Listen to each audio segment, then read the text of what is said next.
Robert Hayes stood in the shadow of rusted steel beams, his calloused hands trembling as he held a single gold bar worth more than he'd ever seen in his lifetime. The abandoned factory he'd bought for just $1 had just revealed its $300 million secret, but what happened next would shake the entire archaeological community to its core. The discovery hidden behind these crumbling walls wasn't just treasure, it was evidence of one of World War II's greatest unsolved mysteries. And Robert was about to become the center of a global investigation that would change his family's life forever. Before we carry on, please hit the subscribe button to make my day, and let me know where you are watching from in the comments. Robert Hayes had always believed that desperation makes people do foolish things. But standing in the county courthouse that gray October morning, he wondered if he was about to prove that theory correct. The auctioneer's voice echoed through the cramped room filled with bargain hunters and property speculators. Each lot number called out like a countdown to his family's financial ruin. His wallet contained exactly $43.17, the meager remains of his construction worker's savings after months of unemployment and medical bills from his late wife's cancer treatment. The rusty steel factory on Millbrook Road came up as lot number 27, and Robert watched as seasoned bidders barely lifted their eyes from their phones. The building had been abandoned since the early 1980s, its windows shattered, its roof caving in, and its parking lot cracked with weeds growing through the asphalt like nature's rebellion against industry. The auctioneer described it as suitable for scrap metal recovery only and started the bidding at $500. Silence filled the room like a heavy blanket. The auctioneer dropped the opening bid to $250, then to $100, then to $50. Still nothing. Robert felt his heart pounding against his ribs as he thought about his 8-year-old daughter Emma, who had been asking why they couldn't afford new shoes for school, and his 12-year-old son Marcus, who pretended not to care that their electricity had been shut off twice in the past month. "Do I hear $1?" the auctioneer asked with obvious frustration, his gavel raised like a sword ready to fall on the property's fate. Robert's hand shot up before his brain could stop it. Every person in the room turned to stare at him, some with amusement, others with pity. The auctioneer looked genuinely surprised, but nodded his acceptance. Sold to the gentleman in the back row for $1. As Robert walked to the clerk's table to complete the paperwork, he heard whispers following him like shadows. "That Hayes fellow just bought himself a rust graveyard. Poor bastard thinks he can flip that death trap. Probably planning to live in it since he can't afford rent anywhere else." The comments stung because they weren't entirely wrong. Robert's small apartment lease was ending in 2 weeks, and his landlord had made it clear that without steady employment, renewal wasn't an option. The factory purchase was born from desperation rather than business acumen, a Hail Mary pass thrown by a man who had run out of conventional options. 3 days later, Robert stood before the factory's main entrance, a massive steel door hanging askew on rusted hinges. The October wind whistled through gaps in the building's walls, creating an eerie symphony that made his skin crawl. He pushed the door open and stepped inside, his flashlight beam cutting through darkness thick as velvet. The main floor stretched out before him like a cathedral of industrial decay. Massive support beams rose toward a ceiling lost in shadows, their surfaces painted with rust and time. Broken machinery sat scattered across the concrete floor like the skeletal remains of mechanical beasts, their purposes forgotten by everyone except the ghosts of workers who had once operated them with pride. Precision. Robert's footsteps echoed in the cavernous space as he explored deeper into the building. The air tasted of metal and moisture, with an underlying sweetness that spoke of rot and abandonment. Shafts of afternoon sunlight penetrated through holes in the roof, creating pillars of golden light that illuminated floating dust particles like tiny dancers performing their final show. As he moved through the factory, Robert tried to calculate the building's potential value. The steel beams alone might be worth something to a scrap dealer, and the concrete could be salvaged for construction fill.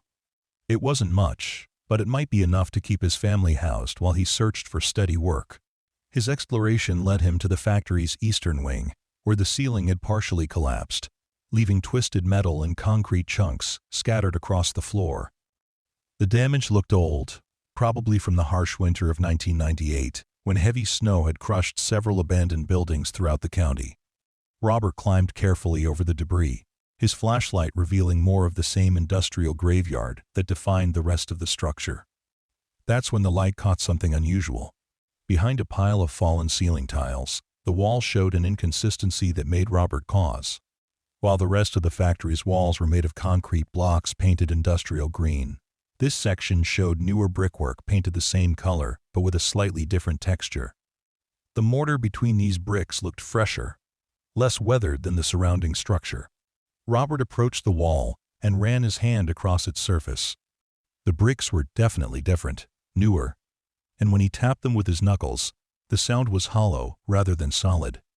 His construction experience told him that something was behind this wall, something that someone had taken great care to conceal. He returned the next morning with tools borrowed from his neighbor's garage, a sledgehammer, crowbar, and work gloves that had seen better days. The first swing of the sledgehammer sent vibrations through his arms and produced a cloud of brick dust that made him cough. The second swing cracked the mortar, and the third broke through entirely, revealing a dark space beyond. Robert widened the hole until he could squeeze through, his flashlight revealing a narrow corridor that led deeper into the building's hidden recesses. The corridor was clean, surprisingly so, with concrete walls that showed no signs of the decay plaguing the rest of the factory. The air here was different too, drier and somehow preserved, like stepping into a tomb that had been sealed for decades. The corridor ended at a heavy steel door marked with symbols that Robert didn't recognize, geometric patterns that looked vaguely military, but unlike anything he'd seen in his construction work around local military installations. The door was locked with a mechanism that seemed far more sophisticated than anything the factory's original owners would have installed.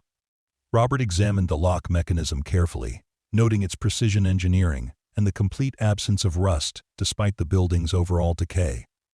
This door had been maintained, or at least it had been installed much more recently than the factory's original construction.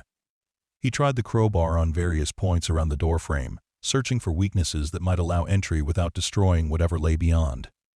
After 2 hours of careful work, he managed to bend the doorframe enough to create a gap he could peer through. His flashlight beam revealed a staircase leading down into what appeared to be a basement level that shouldn't have existed according to the building's public records. The descent into the underground chamber felt like traveling backward through time. Each step down the concrete staircase brought cooler air and a sense of anticipation that made Robert's heart race.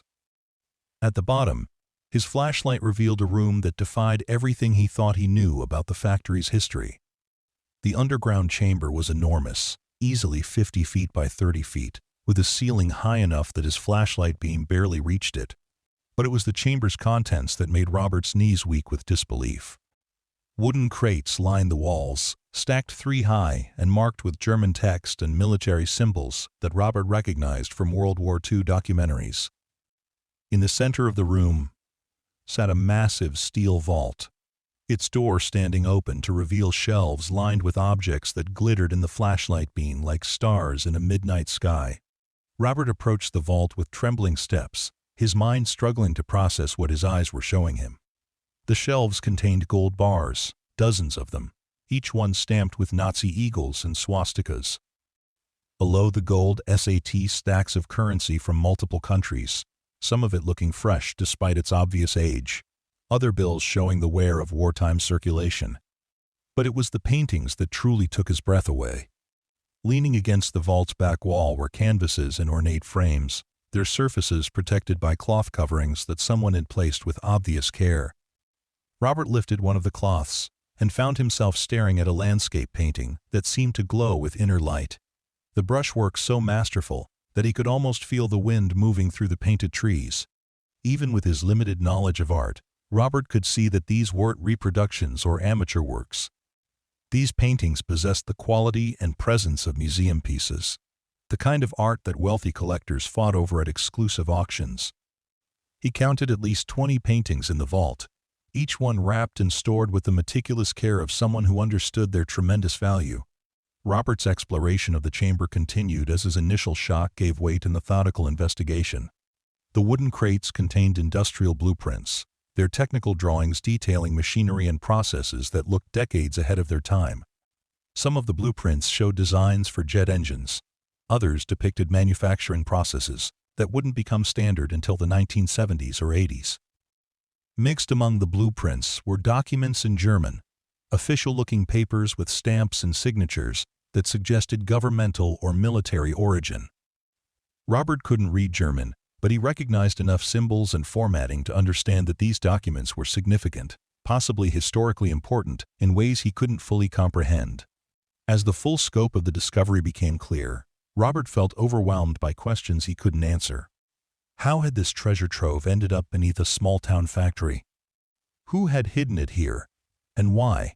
Most importantly, what was he supposed to do with a discovery that was obviously worth millions of dollars, but potentially connected to some of history's darkest chapters? The moral implications weighed heavily on his mind as he climbed back to the factory's main floor.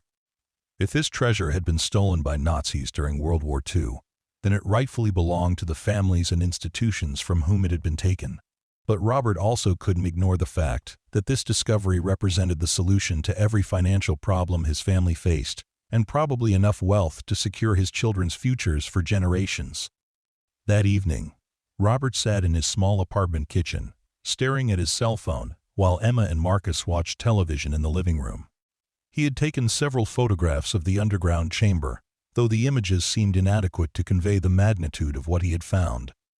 The smart thing to do would be to contact the authorities immediately, to turn the discovery over to experts who could properly evaluate its historical significance and ensure its return to rightful owners. But the smart thing and the desperate thing were often different choices, and Robert was still very much a desperate man. He spent the sleepless night researching Nazi gold hoards and stolen art treasures on his phone's internet browser, reading stories of similar discoveries in European caves and abandoned buildings. The stories painted a consistent picture of treasures that had been looted during the war and hidden by fleeing Nazi officials, many of whom had planned to return after the conflict ended to reclaim their stolen wealth. What Robert found most interesting was that many of these discoveries had been made by ordinary people, farmers and construction workers who had stumbled upon hidden chambers and forgotten vaults. In most cases, the discoverers had been compensated for their find, sometimes quite generously, though the bulk of the treasure had been returned to museums and families who could prove ownership. This research gave Robert hope that he might be able to do the right thing morally while still securing his family's financial future. If he handled the discovery properly, if he contacted the right authorities and worked through proper channels, he might be able to claim a finder's fee that would be substantial enough to change his life without compromising his conscience. The next morning brought a phone call that would complicate everything. "Mr. Hayes, this is Margaret Wilson from the County Historical Society," the voice said when Robert answered his phone. "I understand you recently purchased the old Millbrook steel factory." Robert's stomach clenched with sudden anxiety. "Yes, ma'am? I did." "Well, I wanted to reach out because we've been researching the history of that particular building, and we've uncovered some fascinating information that I thought you might find interesting. Would you be available to meet this afternoon?"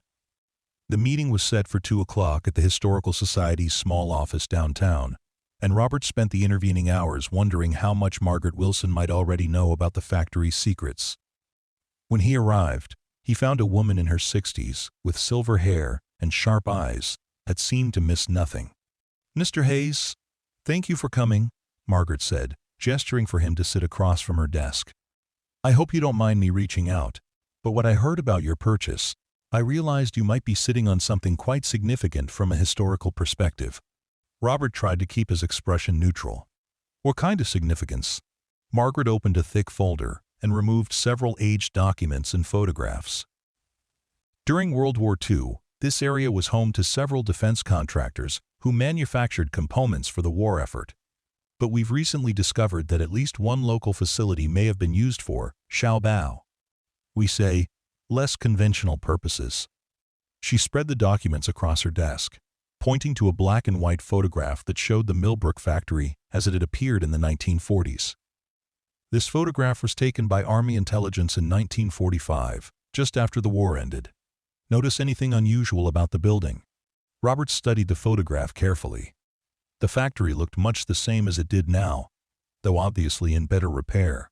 But Margaret was pointing to a detail he might have missed.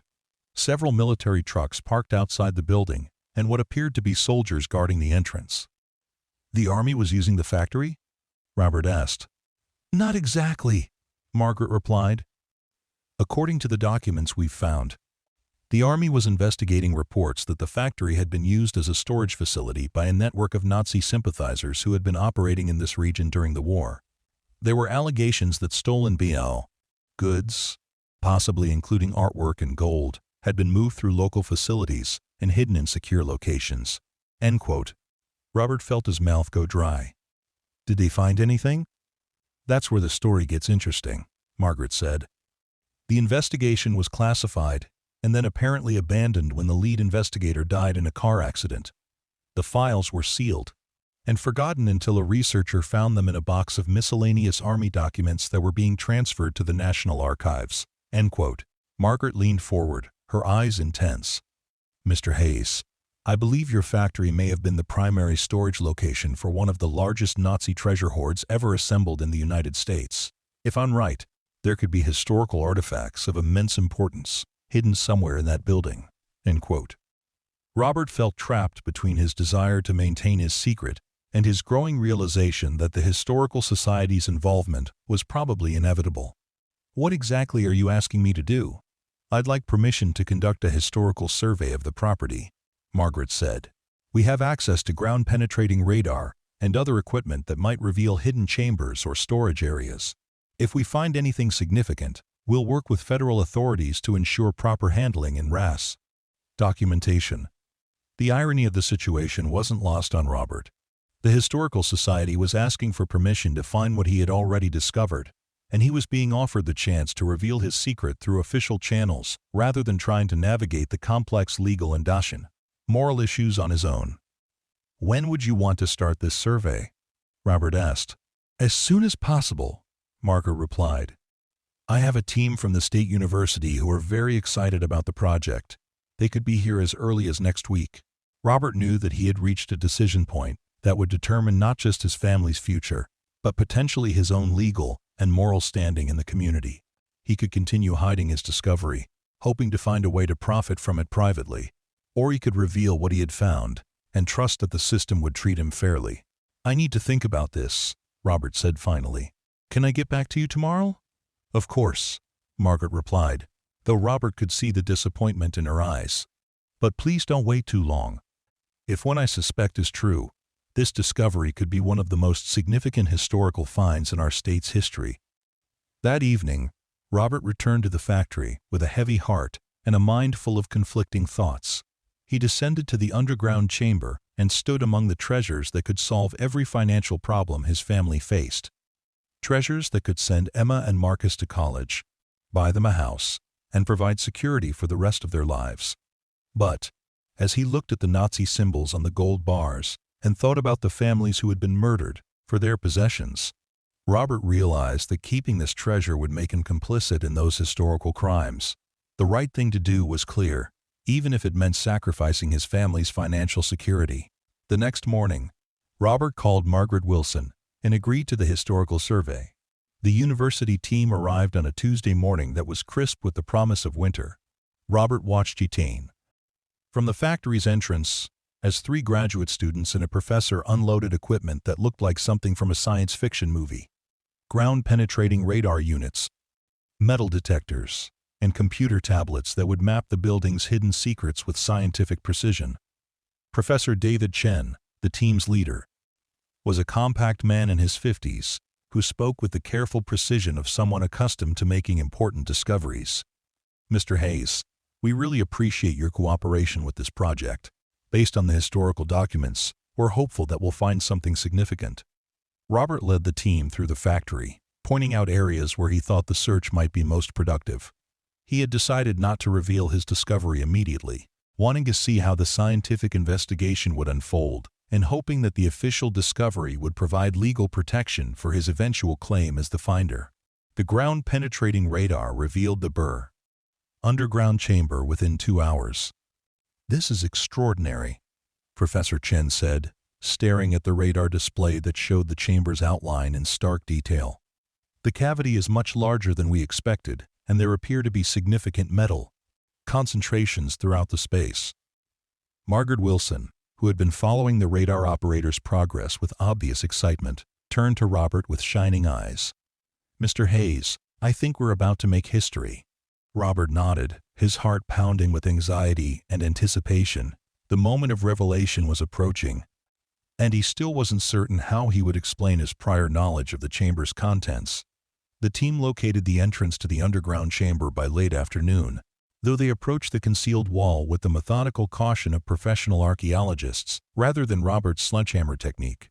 Professor Chen insisted on proper documentation of every step, photographing the wall before removal and carefully cataloging each brick as it was removed to reveal the hidden corridor. When the team finally entered the underground chamber, their reaction was everything Robert had expected and more. "Dear God," Professor Chen whispered, his flashlight beam revealing the stacked crates and open vault. "Margaret, you were right. This is it." The graduate students moved through the chamber like pilgrims entering a sacred space, their voices hushed with reverence and disbelief. Margaret Wilson stood in the center of the room with tears streaming down her face, overwhelmed by the magnitude of what they had found. "Professor Chen," one of the graduate students called out, her voice tight with excitement, "you need to see these paintings." The next several hours passed in a blur of documentation and careful examination. Each item in the chamber was photographed in place before being moved, creating a comprehensive record of the treasure's discovery. Professor Chen used his satellite phone to contact federal authorities, setting in motion a process that would bring FBI agents, State Department officials, and international art recovery experts to the small factory within days. As the team worked, Robert found himself answering increasingly detailed questions about his purchase of the factory and his activities on the property. He decided that honesty was his best strategy, admitting that he had discovered the chamber several days earlier, but had wanted to ensure proper handling of what was obviously a significant historical find. Professor Chen seemed to accept this explanation, praising Robert for his restraint in not disturbing the chamber's contents and his wisdom in contacting the Historical Society. "Many people in your situation might have been tempted to, shall we say, sample the treasure," the professor said. "Your decision to involve proper authorities probably saved invaluable historical artifacts from being damaged or lost."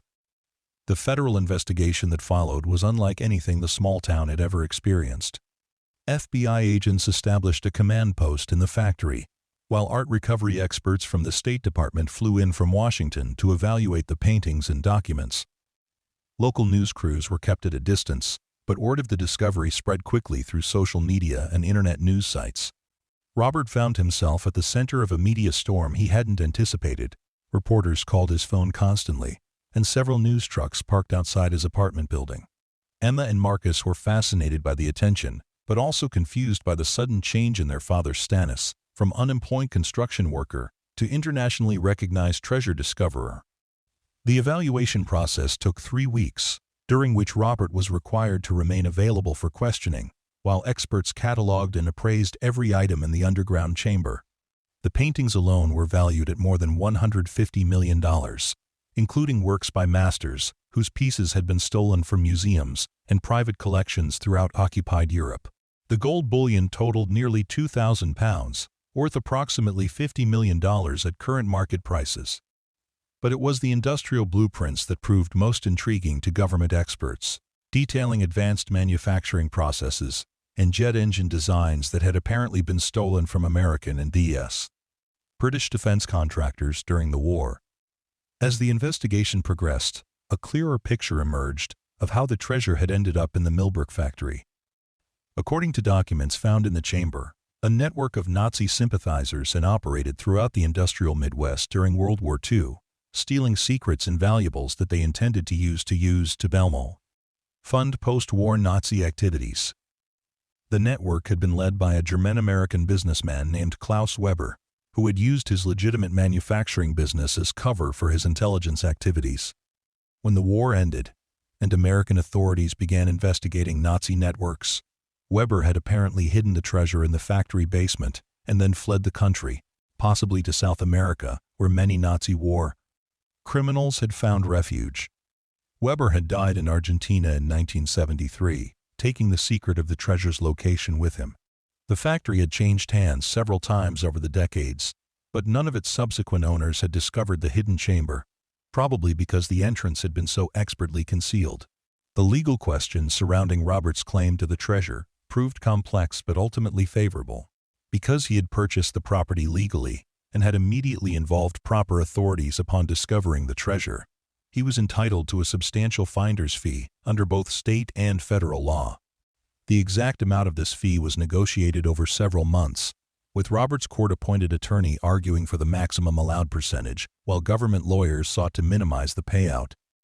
The final settlement awarded Robert 15% of the treasure's appraised value, approximately $4 to $5 million after taxes. The money would be paid in installments over 5 years, providing Robert and his children with financial security beyond anything he had ever imagined.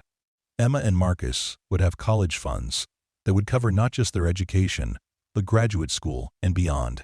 Robert could afford to buy a house, start a business, or simply invest the money and live comfortably for the rest of his life. But perhaps more importantly, Robert had become part of a story that would be remembered long after the money was spent.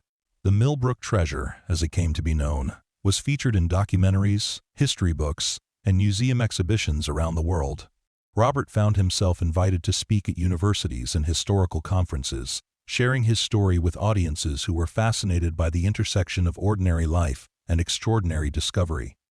The paintings were returned to museums and families who could prove ownership, though several pieces whose original owners couldn't be identified were donated to public museums where they could be viewed by anyone interested in their beauty and tragic history.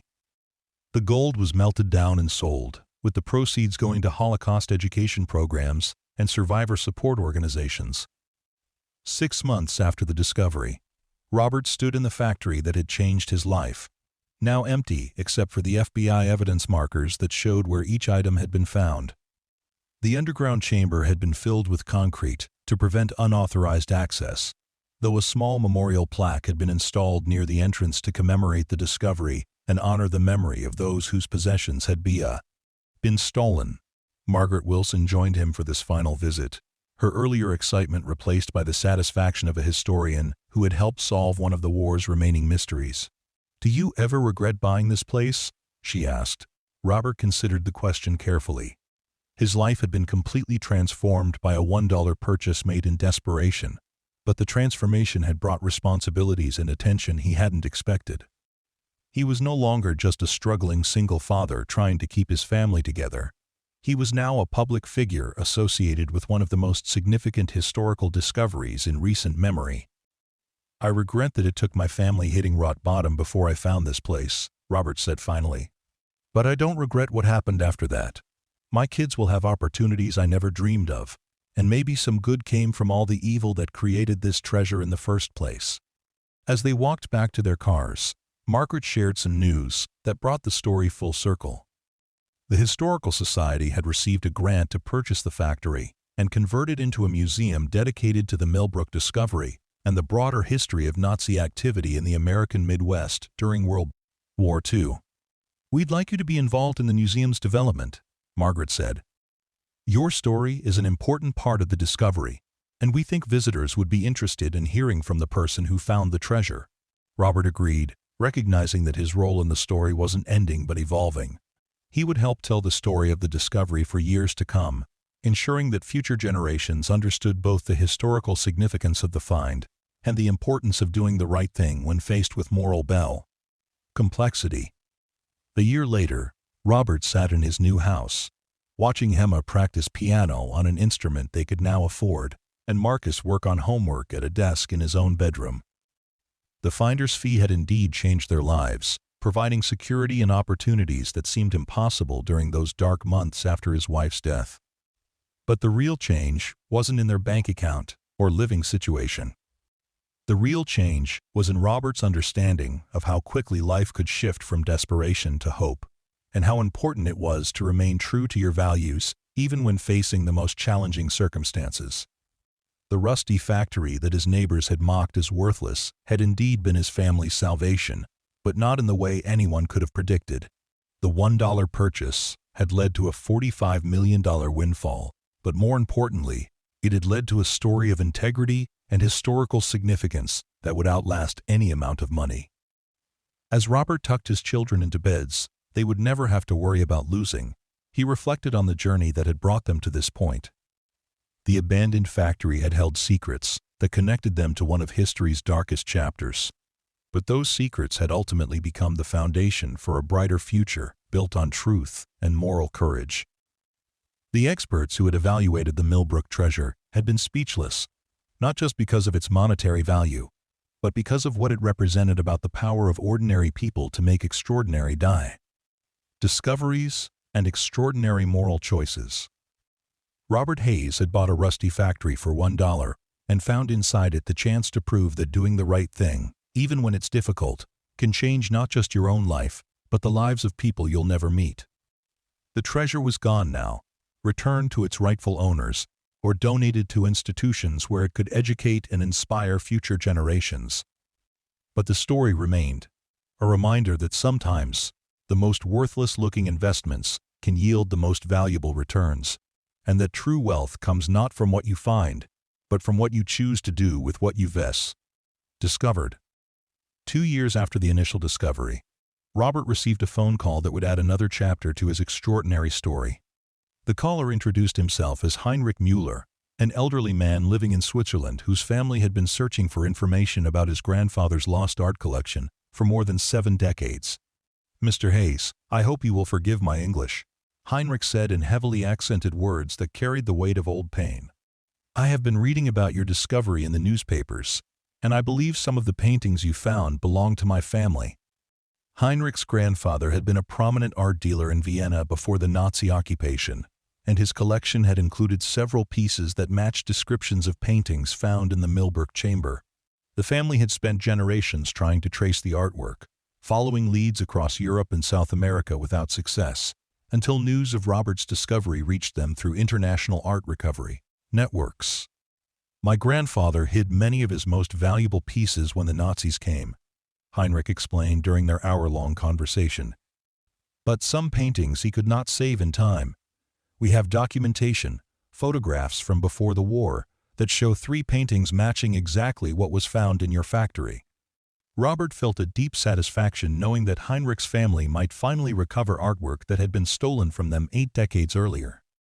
The Federal Art Recovery Team had already begun the complex process of matching paintings with their original owners, but having direct contact with a victim's family made the history feel immediate and personal rather dull than abstract. Heinrich flew to the United States the following month, bringing with him a leather portfolio containing photographs and documents that told the story of his family's losses during the war.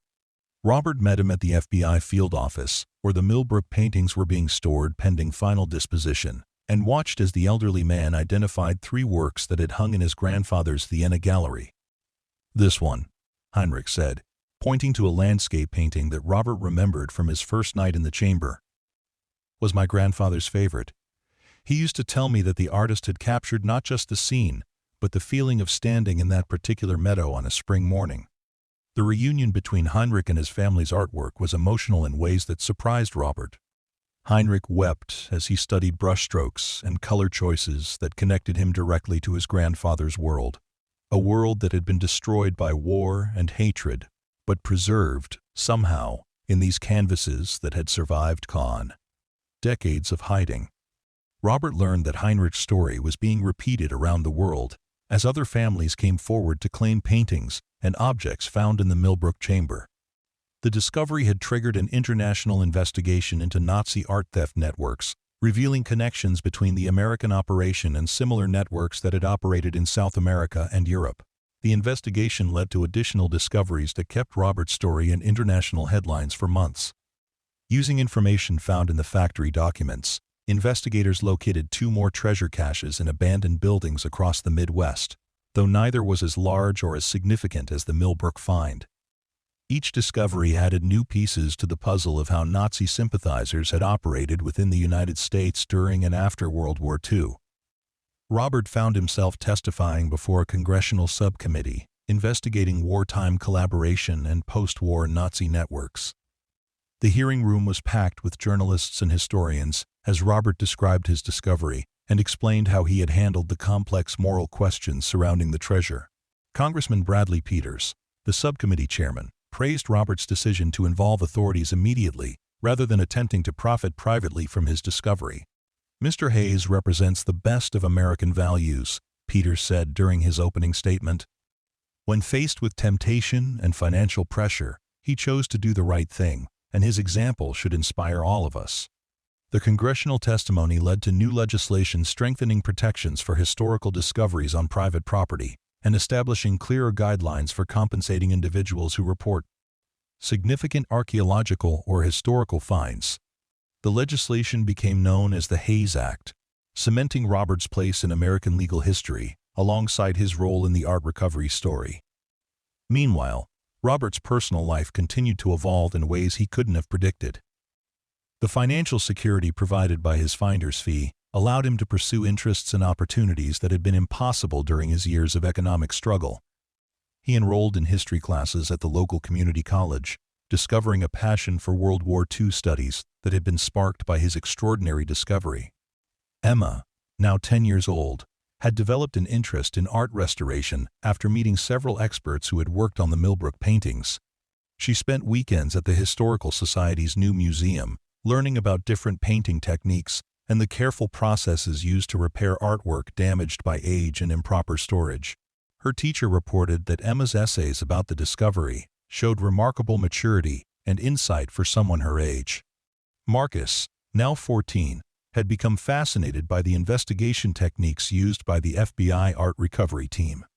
He read extensively about criminal investigation methods and talked about pursuing a career in law enforcement or international art recovery. His grades had improved dramatically since the family's financial stress had been eliminated, and he was being recruited by several prestigious high schools that offered specialized programs in his areas of interest. Robert's relationship with Margaret Wilson had also deepened beyond their initial professional collaboration. Their shared experience of the discovery and its aftermath had created a bond based on mutual respect and common interests. Margaret had never married, having devoted her career to historical research, but she found in Robert a partner who understood the excitement of uncovering hidden truths and the responsibility that came with significant discoveries. Their romantic relationship developed slowly and naturally, built on late-night conversations about history and shared dinners where they discussed the ongoing investigations and discoveries that continued to emerge. From the Millbrook case, Robert appreciated Margaret's intelligence and dedication, while she admired his integrity and the quiet strength he had shown throughout the extraordinary events that had transformed his life.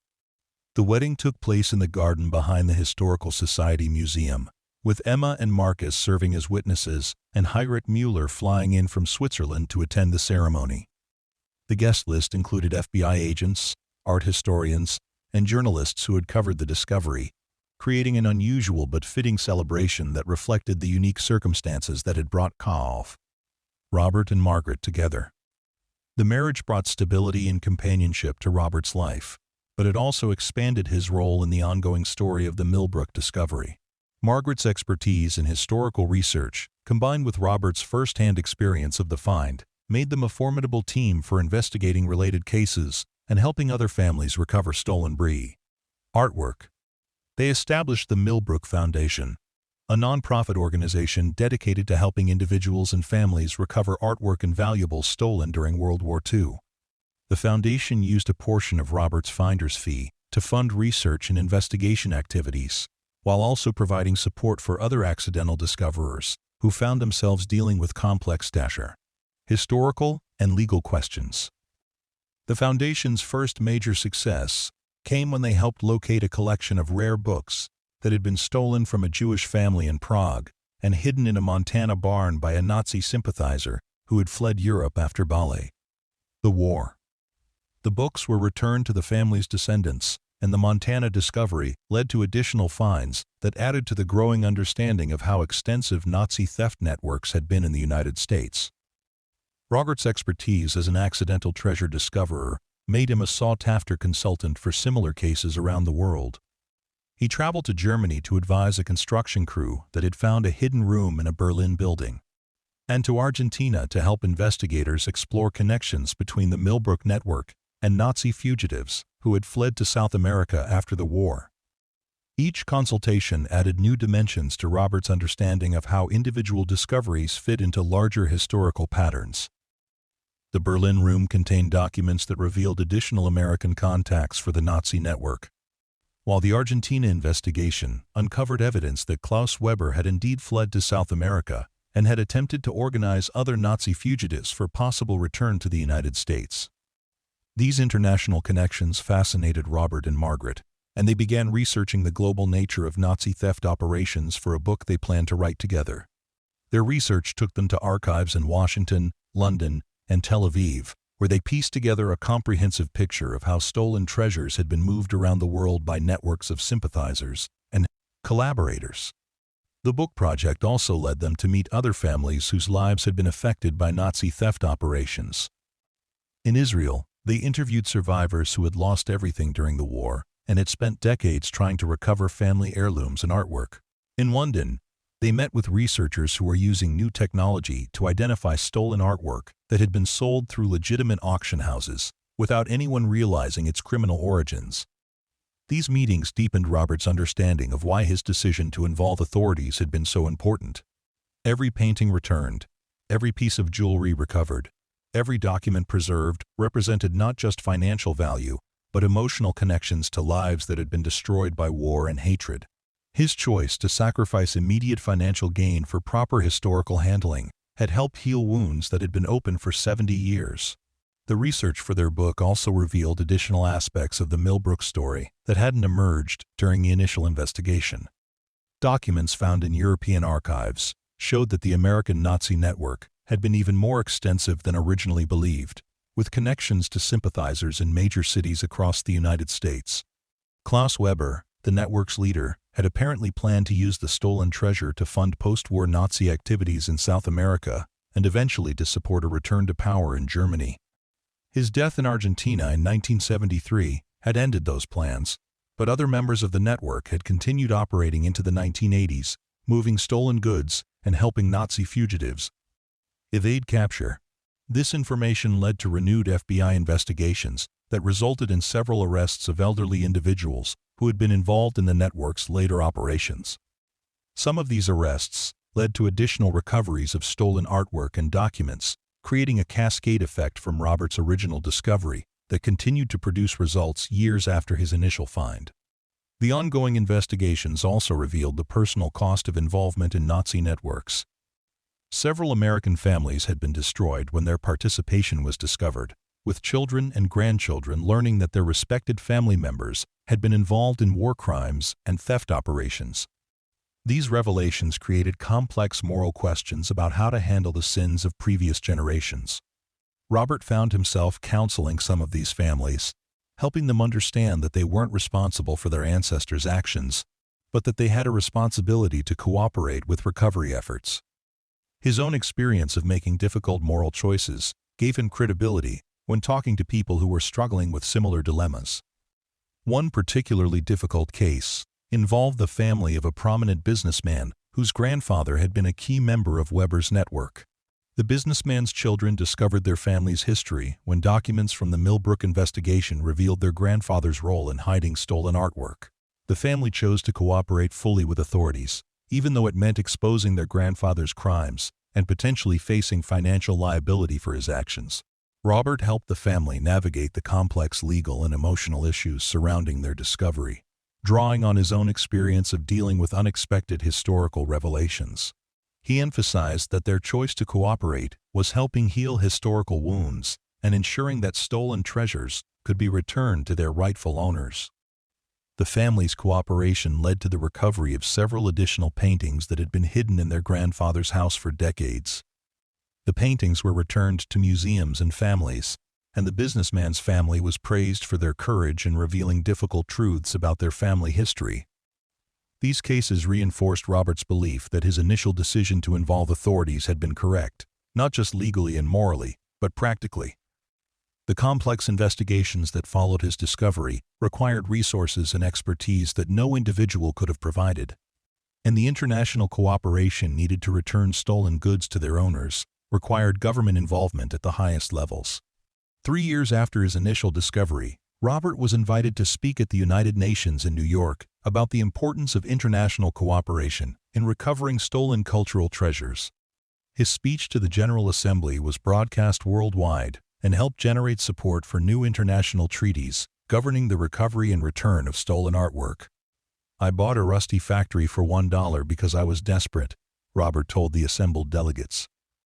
"But what I found inside taught me that some treasures are too important to be owned by any individual. They belong to history, to the families who lost them, and to future generations who need to understand both the beauty and the tragedy of our shared past." The UN speech led to Robert being appointed as a special advisor to UNESCO program for recovering stolen cultural treasures. The position was largely ceremonial, but gave him a platform for promoting international cooperation and helping other accidental discoverers understand their responsibilities and opportunities. The UNESCO position also provided opportunities for Robert to travel extensively, visiting museums and cultural sites around the world, while learning about other recovery efforts and cultural preservation programs.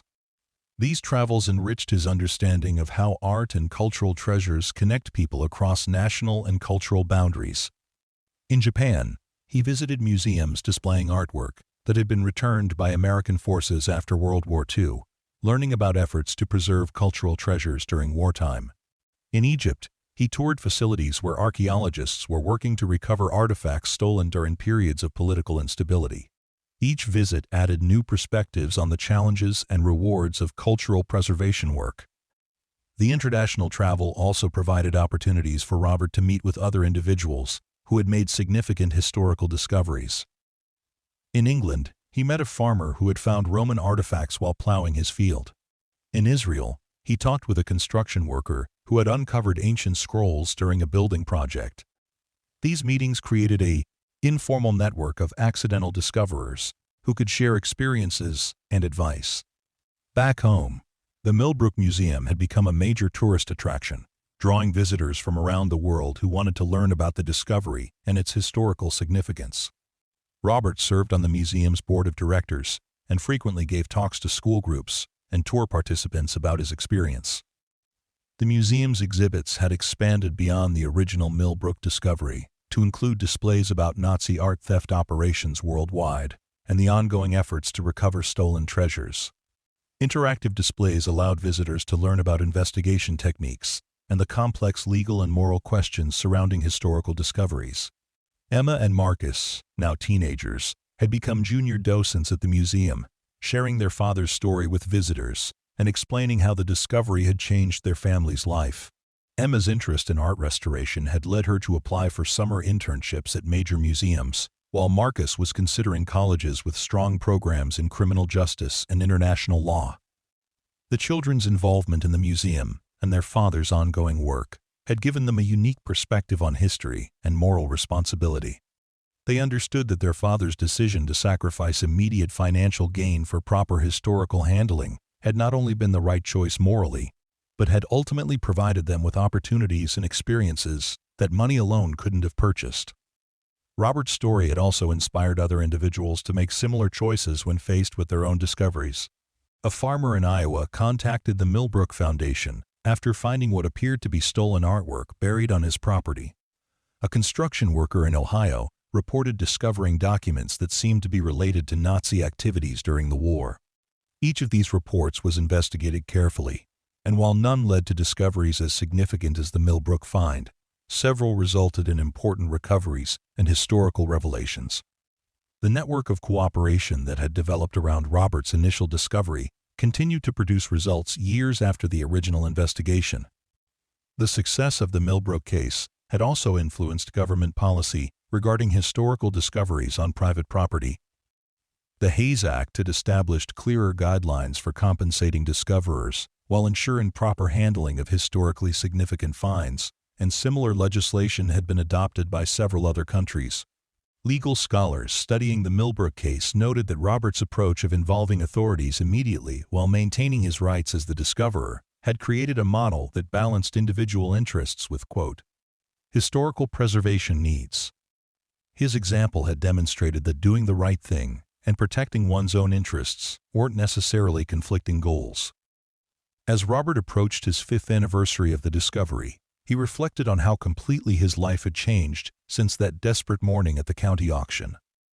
The $1 purchase that had seemed like a final gamble by a man with no other options had transformed him into an internationally recognized expert on historical discoveries and cultural preservation. But perhaps more importantly, the experience had taught him that integrity and moral courage could indeed change the world in ways that mere wealth never could. The money from his finder's fee had provided financial security, but his decision to handle the discovery properly had created a legacy that would influence historical preservation efforts for generations. The rusty factory that his neighbors had mocked as worthless had indeed contained treasures beyond imagination. But the greatest treasure had been the opportunity to prove that ordinary people could make extraordinary moral choices when faced with difficult circumstances. Robert's story continued to inspire others to consider not just what they might gain from their discoveries, but what they might contribute to the broader human story of which they had unexpectedly become a part. In the end, Robert's $1 gamble had paid off in ways that no casino or lottery could match. He had found financial security for his family, but more importantly, he had found proof that integrity and courage still mattered in a world that often seemed to reward neither. The rusty factory had been his family's salvation, but Robert's character had been the treasure that made everything else possible. 5 years after the discovery, Robert stood once again in what had been the underground chamber, now transformed into the centerpiece exhibit of the Millbrook Museum. The space had been carefully reconstructed to show visitors exactly how it had appeared on that fateful day when he first broke through the concealed wall. Replica crates and vault contents occupied the same positions where the originals had been found, while interactive displays allowed visitors to understand the historical context and significance of each item. School groups visited daily, their young faces filled with wonder, as Robert, or one of the museum guides, explained how an ordinary construction worker's desperate $1 purchase had uncovered one of the most significant Nazi treasure hoards ever discovered in the United States. The children always asked the same questions about how it felt to find so much treasure and whether Robert had been tempted to keep it for himself. Robert's answers had evolved over the years, but the core message remained consistent. The real treasure wasn't the gold or paintings, he would tell them. The real treasure was the chance to do something that mattered, to help people I'd never met recover things that had been stolen from their families decades ago. These conversations with young people had become one of Robert's favorite aspects of his new life. He saw in their eager faces the same curiosity and moral awareness that he hoped would guide them if they ever faced similar choices. Many of the students wrote essays about the Millbrook discovery for their history classes, and several had contacted Robert years later to tell him how his story had influenced their own decisions about right and wrong. The museum had recently acquired additional space in the building next door, allowing for expanded exhibits about Nazi art theft operations worldwide and the ongoing efforts to recover stolen cultural treasures. The new wing included a research center where scholars from around the world came to study documents and artifacts related to the Millbrook case and similar discoveries. Dr. Sarah Chen, Professor David Chen's daughter, and now a leading expert in Nazi art recovery, had been appointed as the museum's chief researcher. Her work building on her father's initial investigation had revealed connections between the Millbrook network and theft operations in more than 20 countries, creating a comprehensive picture of how systematic and extensive Nazi cultural looting had been. "Your discovery opened a door that we didn't even know existed," Dr. Chen told Robert during the museum's 5th anniversary celebration. "The documentation we found in that chamber has helped us solve dozens of other cases and return hundreds of stolen items to their rightful owners." The anniversary celebration brought together many of the people whose lives had been touched by the Millbrook discovery. Heinrich Müller, now in his 80s, but still sharp and engaged, had flown in from Switzerland with his grandson, who was studying art history and planned to continue the family's work documenting Holocaust-era Art theft. FBI agents who had worked on the initial investigation mingled with museum visitors and local dignitaries, creating an atmosphere of shared accomplishment and continuing mission. Margaret's speech at the anniversary dinner reflected on how the discovery had changed not just Robert's life, but the entire field of historical preservation. 5 years ago, most people had never heard of Nazi art recovery, she said. Today, thanks to the publicity generated by the Millbrook case, there are recovery programs operating on every continent, and families who had given up hope of ever seeing their stolen treasures are being reunited with pieces of their history.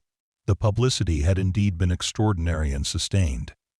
The discovery had been featured in documentaries on major television networks, written about in newspapers and magazines around the world, and studied in academic papers examining everything from World War II history to the psychology of moral decision-making. Robert's decision to involve authorities, rather than attempting to profit privately, had been held up as an example of ethical behavior in business schools and ethics courses. But the attention hadn't always been comfortable. Robert had learned to live with a level of fame that he had never sought or desired, and he sometimes missed the anonymity of his previous life as an ordinary construction worker. Reporters still called occasionally, especially when other significant discoveries were made, or when anniversaries of the original find approached. The financial success had brought its own challenges and responsibilities. Managing the finder's fee money had required Robert to learn about investments and tax planning, skills that hadn't been necessary during his years of financial struggle.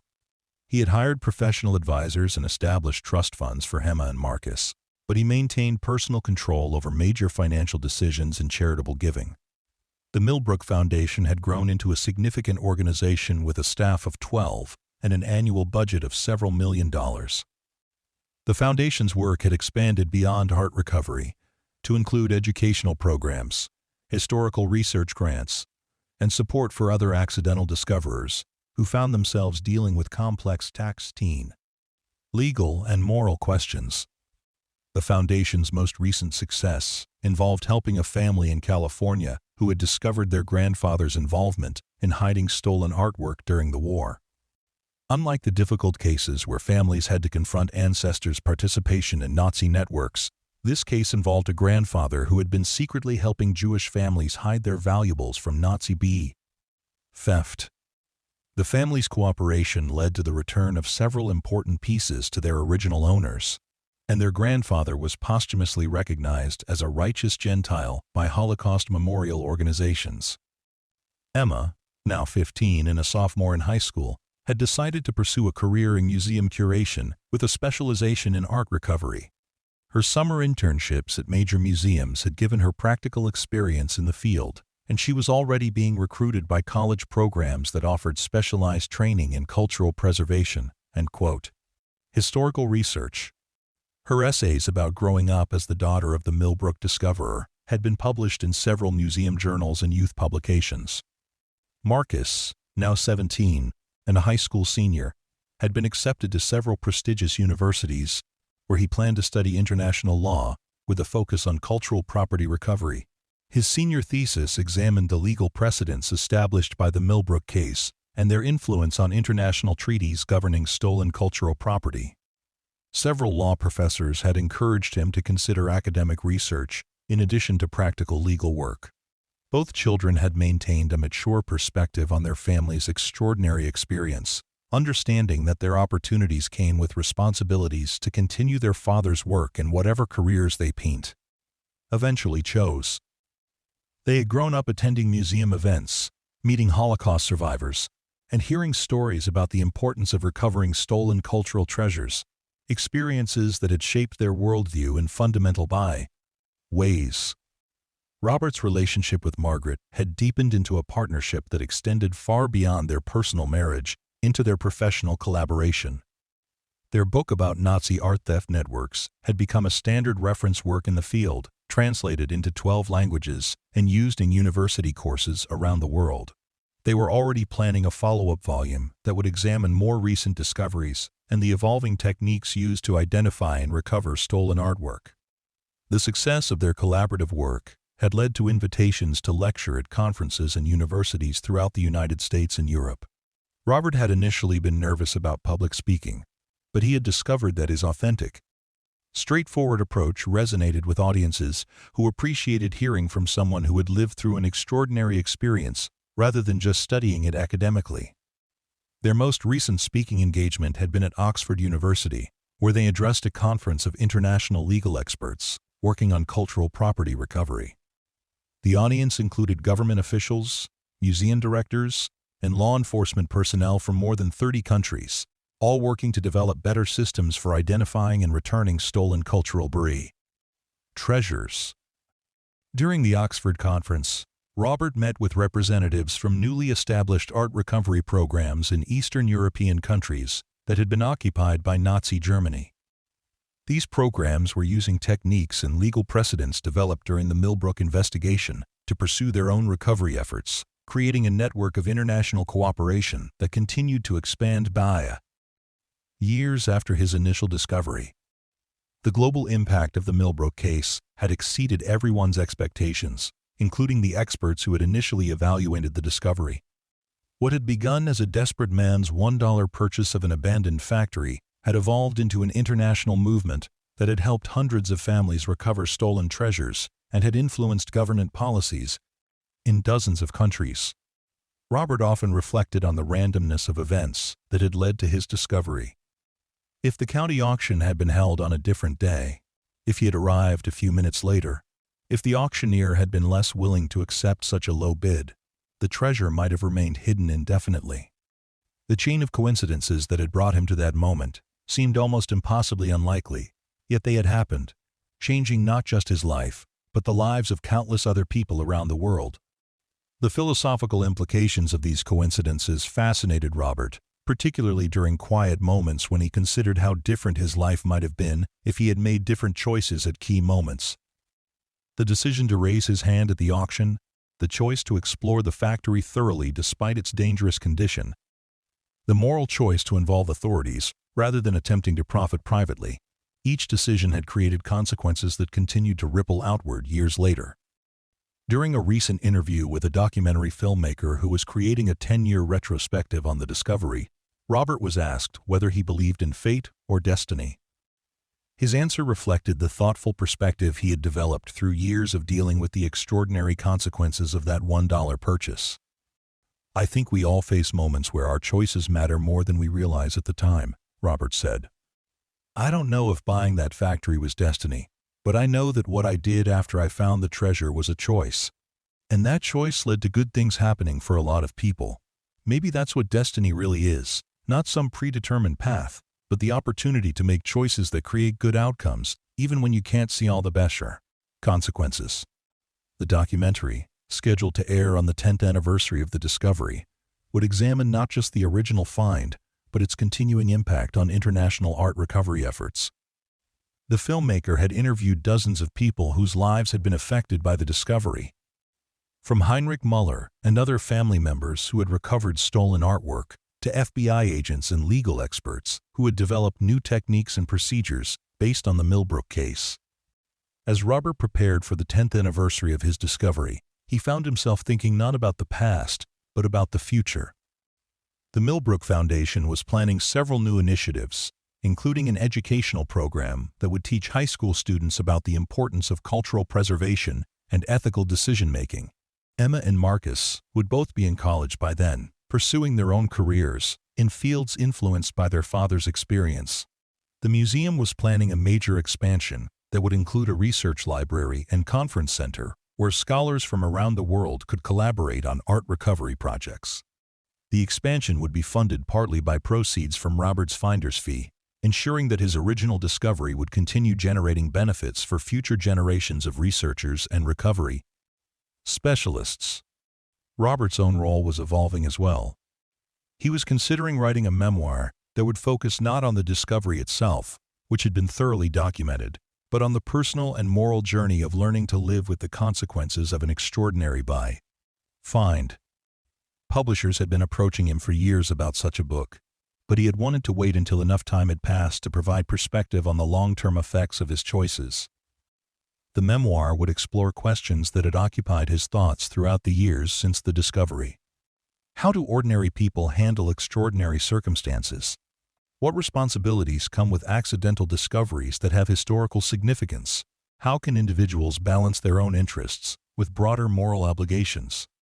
These questions had become more complex, rather than simpler, as Robert had gained experience dealing with the continuing consequences of his find. As the sun set over the Millbrook Museum on the 5th anniversary of the discovery, Robert walked through the exhibits one more time before locking up for the evening. The replica chamber where it all began still gave him chills, not from fear or excitement, but from a deep sense of satisfaction that came from knowing he had made choices that honored both his family's needs and his responsibilities to history.